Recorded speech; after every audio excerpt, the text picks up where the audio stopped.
இருக்குதுன்றதை கண்டுபிடிச்சி நம்ம துணை முதலமைச்சர் அவர்கள் தான் அந்த பெருமையை சேர்த்திருக்கிறார். இன்னைக்கு ஒவ்வொரு மாநிலத்திலையும் பார்த்தீங்கன்னா விளையாட்டுத்துறைக்கான நிறைய திட்டங்களை கொண்டு வந்துட்டு இருக்காங்க.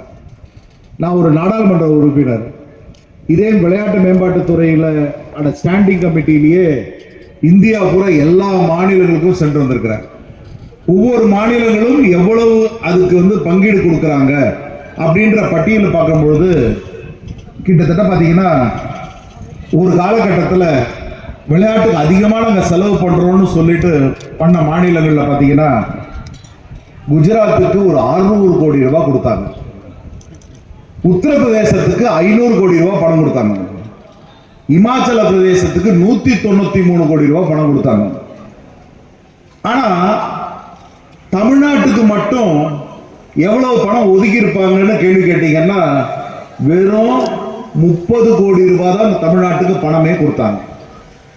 அதுக்காக 30 கோடி தான் பணம் கொடுத்துருக்காங்கன்னா நம்ம முதலமைச்சரும் துணை முதலமைச்சர் அவர்களும் சோர்ந்து உட்காரல. என்ன பணம் தமிழ்நாட்டுக்காக ஒதுக்கி இருக்காங்களோ அந்த ஒதுக்கப்பட்ட பணத்துல எவ்வளவு மெடல் அடிக்க முடியும்னு பார்த்தாங்க. பார்க்கும்பொழுது கிட்டத்தட்ட அந்த கேலோ இந்தியா ஸ்போர்ட்ஸ்ல 2023 வருஷம் அதிகப்படியான மெடல்களை வென்றது 137 மெடல் வென்றது தமிழ்நாடு. அதே மாதிரி 2024 வருஷம் போன 2023 137 மெடல் வின் பண்ணாங்க தமிழ்நாடு. ஆனா அதே பணம் அதே ஒதுக்கீடு. ஆனா அடுத்த வருஷம் எவ்வளவு மெடல் தெரியுமா நம்ம வின் பண்ணிருக்கோம்? கிட்டத்தட்ட 926 மெடலை வின் பண்ணிருக்கு தமிழ்நாடு. இன்னைக்கு இந்தியாவிலே முதல் இடத்துல இருக்கு. இவைகளெல்லாம் எதுக்கு நான் உங்களுக்கு எடுத்து சொல்றேன்னா, நம்ம முதலமைச்சர் அவர்கள் எவ்வளவு பணம் ஒதுக்கீடு இருந்தாலும் சரி அந்த ஒதுக்குற பணத்தை எவ்வளவு துரிதமாக செலவு செய்து அத்தனை விளையாட்டு மேம்பாட்டு துறைக்கும் அதை செலவு பண்ணிட்டு இருக்காரு. இன்னும் குறிப்பிட்டு சொல்லணும்னா இந்த ஸ்டேடியம் இந்த மாவட்டத்திலேயே ஒரு அற்புதமான ஒரு ஸ்டேடியத்தை காட்பாடி சட்டமன்ற தொகுதியில் அமைத்து இதற்கு முதலமைச்சர் துணை முதலமைச்சர் திரு உதயநிதி அவர்கள் பதவியேற்ற உடனே இறங்கி இன்ஸ்பெக்ஷன் பண்ண ஸ்டேடியம் எதுன்னா இந்த காட்பாடி ஸ்டேடியம் தான். நேராக இறங்கி இந்த பகுதிக்கு என்னென்ன வேணும்னு சொல்லி கொடுத்துருக்காங்க. நாங்கெல்லாம் கோரிக்கை வைத்தோம். நிறைய ஸ்டூடெண்ட்ஸ் நிறைய பேர் இந்த ஸ்டேடியத்தில் பங்கெடுத்துக்கிறாங்க. ஆகையால இதுக்கு ஒரு காம்பவுண்ட் வால் சுற்றுச்சுவர் வேணும்னு சொல்லி கேட்டோம். உடனடியாக 3 கோடி ரூபாய் ஒதுக்கி அந்த சுற்றுச்சுவரை கட்டுவதற்கான டெண்டர்கள் விடப்பட்டிருக்கு. அப்படி தான் நம்ம முதலமைச்சர் பண்ணிட்டு இருக்காரு. அது மட்டும் இல்ல, கிட்டத்தட்ட 16 வருஷமா நடைபெறாத ஹாக்கி போட்டி 16 வருஷம் தமிழ்நாட்டில் நடைபெறவே இல்லை. அண்ணா அதுக்காக ஒரு 22 கோடி ரூபாய் செலவு பண்ணி பாலிகிராஸ் கிரவுண்டுன்னு சொல்லிட்டு அதுக்கு ஒரு ஹாக்கி போட்டி நடத்தி கொடுத்திருக்காரு. இந்த முதலமைச்சர் கோப்பைன்றது கிட்டத்தட்ட 23-24 வருஷம் அனைத்து மாவட்டத்திலையும் நடத்தணும்னு சொல்லி அதுக்காக ஒரு 50 கோடி ரூபாய் முதல்ல செலவுல இது ஆரம்பிக்கப்பட்டது. கிட்டத்தட்ட 3,76,000 பேர் 2023 வருஷம் அதுல பங்கெடுத்து போட்டியாளராக பங்கெடுத்து மெடல் வாங்கினாங்க. ஆனா 2024 வருஷம் 83 கோடி ரூபாய் முதலமைச்சர் ஒதுக்கீடு செய்து கிட்டத்தட்ட 5,29,000 பேர் அதுல பங்கெடுத்துட்டு இருக்காங்க.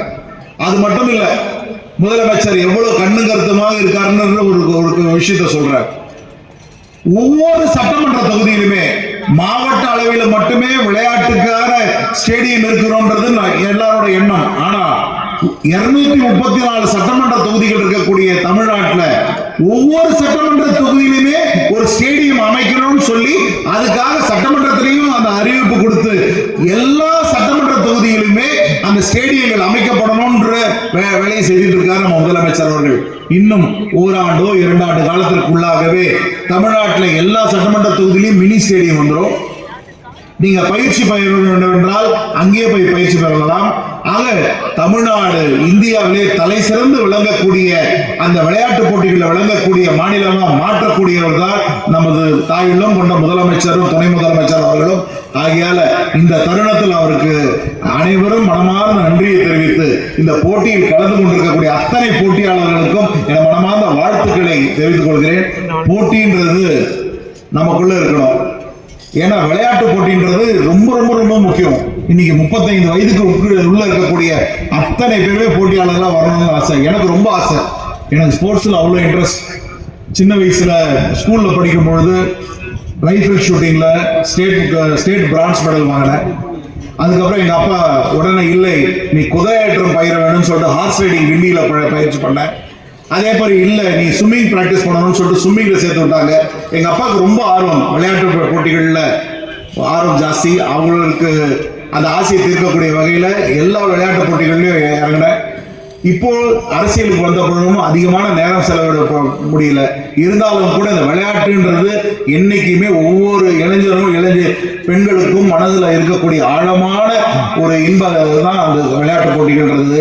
யார் எடுத்தாலும் விளையாடலாம். ஆகையால இந்த விளையாட்டு என்பது நம்ம வாழ்க்கையில ஒரு பகுதியாக இருக்க வேண்டும் என்று கேட்டுக்கொண்டு நல்ல அளவிலான விளையாட்டு போட்டிகள் 2025-26 ஆண்டிற்கான விளையாட்டு போட்டிகளின் துவக்க விழாவிற்கு வருகை தந்து நல்லதொரு முன்னிலை உரை ஆற்றி இருக்கிற மரியாதைக்குரிய வேலூர் நாடாளுமன்ற உறுப்பினர் அவர்களே, வணக்கத்திற்குரிய வேலூர் மேயர் மற்றும் துணை மேயர் அவர்களே, நம்முடைய 1வது மண்டல தலைவர் மற்றும் இந்த பகுதியினுடைய கவுன்சிலர் உள்ளிட்ட அத்துணை மக்கள் பிரதிநிதிகளே, டிஸ்ட்ரிக்ட் ஸ்போர்ட்ஸ் ஆபீசர், சிஇஓ உள்ளிட்ட அனைத்து மாவட்ட அளவிலான அதிகாரி பெருமக்களே, இங்கே பெருந்திரளாக விளையாட்டு போட்டிகளில் கலந்து கொள்ள வந்திருக்கிற சகோதர சகோதரிகளே, பத்திரிகை துறை நண்பர்களே, உங்கள் அனைவருக்கும் மாவட்ட நிர்வாகத்தின் சார்பில் முதற்கண் எங்களுடைய பணிவான வணக்கத்தை தெரிவித்துக் கொள்கிறோம். விளையாட்டு என்பது நம்முடைய உடல் நலம் மன நலத்தை சீரோடும் சிறப்பாகவும் வைத்துக் கொள்வதற்கு நம் அனைவருக்கும் இன்றியமையாத ஒன்றாகும். அதனுடைய முக்கியத்துவத்தை புரிந்து கொண்டு தமிழ்நாட்டிலே மாண்புமிகு தமிழ்நாடு முதலமைச்சர் அவர்கள் முதலமைச்சர் விளையாட்டு கோப்பை என்ற மிகச்சிறந்த இந்த விளையாட்டு போட்டிகளை இந்தியாவில் உள்ள அத்துணை மாநிலங்களுக்கும் எடுத்துக்காட்டாக திகழக்கூடிய வகையிலே இந்த விளையாட்டு போட்டிகளை நடத்தி கொண்டிருக்கிறார்கள். கிட்டத்தட்ட 37 வகையான விளையாட்டு போட்டிகள் மாவட்ட அளவிலே 1ஆம் 2ஆம் 3ஆம் இடம் வருகிறவர்களுக்கு 3000 2000 1000 ரூபாய் பரிசு. அதை போல மாநில அளவிலே தனிநபர் விளையாட்டு போட்டிகளிலே வெற்றி பெறுபவர்களுக்கு 1 லட்சம் ரூபாய், 75,000 ரூபாய், 50,000 ரூபாய் என்று பரிசு. அதை போல மாநில அளவிலே குழு போட்டிகளுக்கு 75,000, 50,000, 25,000 என்று மாநில அளவிலே குழு போட்டிகளுக்கு பரிசு என்று மிகச்சிறந்த பரிசு தொகையினை வழங்கி மாநிலம் முழுக்க 4 லட்சம் பேரை விளையாட்டுகளில் ஊக்குவித்து பங்கு பெற வைக்கிற மிகப்பெரிய ஒரு வெற்றி போட்டிதான் இந்த முதலமைச்சர் கோப்பைக்கான போட்டிகள். தொடர்ந்து 4 ஆண்டுகளாக சீரோடும் சிறப்போடும் நடைபெற்று கொண்டிருந்து இந்த ஆண்டும் நம்முடைய வேலூர் மாவட்டத்திலிருந்து 22,500 பேர் பள்ளி மாணவ மாணவியர், கல்லூரி மாணவ மாணவியர், மாற்றுத்திறனாளிகள், அரசு அலுவலர்கள், அதை போல நம்முடைய பொதுமக்கள் என 22,500 பேர் இதிலே பங்கு பெறுகிறார்கள். இந்த ஆண்டு நம்முடைய மாவட்டத்தில் இருந்து உங்கள் அனைவருக்கும் இந்த போட்டிகளிலே நீங்கள் நல்ல முறையிலே பங்கு பெற்று வெற்றி பெற வேண்டும் என்று மாவட்ட நிர்வாகத்தின் சார்பில் மீண்டும் ஒரு முறை வாழ்த்து.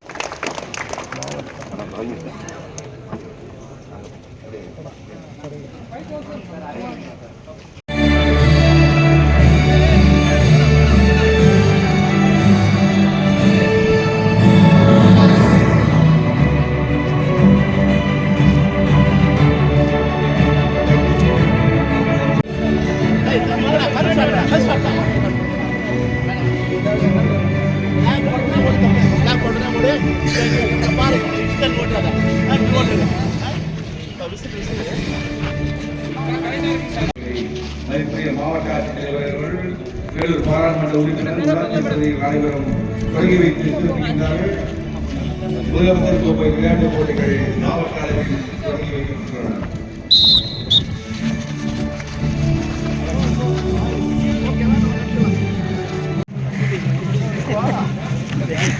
மாவட்ட அளவிலான விளையாட்டுப் போட்டிகளை கலந்து கொண்டு சிறப்பித்த மாவட்ட ஆட்சித்தலைவர் அவர்களுக்கும், வேலூர் பாராளுமன்ற உறுப்பினர் அவர்களுக்கும், மாநகராட்சி மேயர் அவர்களுக்கும்,